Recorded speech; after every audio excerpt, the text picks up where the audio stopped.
Hello and welcome to my video having a look at this Eonon head unit, which might be useful to people that have an E46 BMW.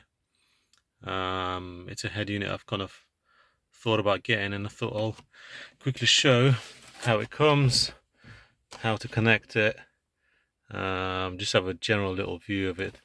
So I've unpacked some of the bits already.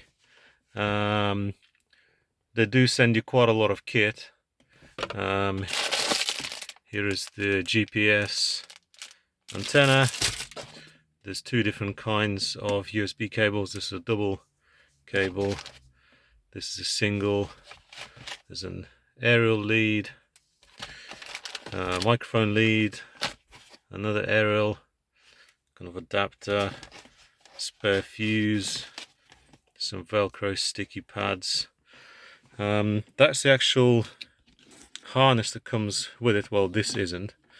This was already in the car. So essentially, with some of these head units, depending on the spec of your vehicle, you might need to run a long extension all the way from the boot of your car into the front. Now, luckily, the previous owner has already done this on this particular car because it had an aftermarket head unit, so it made my job a little bit easier. This is the actual harness that comes with the head unit itself, so basically from here down. They've made some interesting choices in terms of connections. I'll quickly show you. Essentially, instead of a conventional head unit, which will have outputs on the back of the actual head unit, like this one here, these guys have decided to essentially make the connections like that, which I suppose makes it a little bit easier because the connections are smaller, and that leaves all the outputs remote. Now I've already connected my microphone there, so these are all the ones for like audio, video, front and rear outputs. For example, if you want to connect an amplifier, a sub, etc. There is audio, video, I think, for rear camera. That's the CAN bus unit. So yeah, that's kind of how it goes together. That's the main power ISO cable. Not really quite sure why they included this bit, unless there's different generations of E46s that have different connections. Now, that's the actual head unit itself.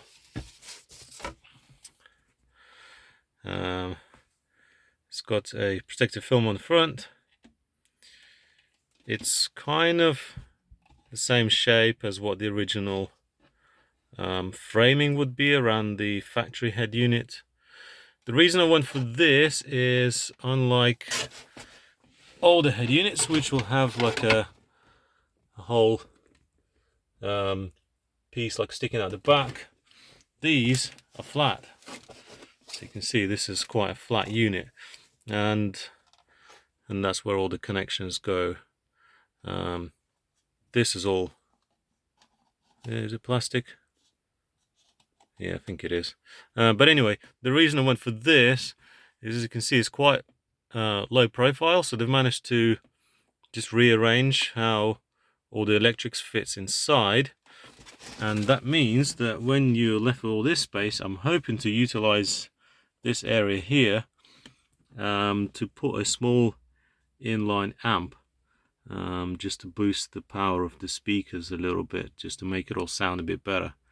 So yeah, you'll I'm sure there are videos online you've seen that tell you how to relocate the AC controls, like from here, which is where they normally live on these cars, down here, which basically gives you all this space to fit another head unit.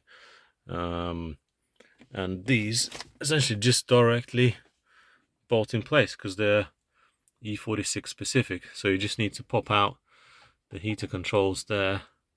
Then the head unit kind of slides underneath, and then it just bolts in with 2 screws, and that's how it sits. So yeah, that's what it all looks like.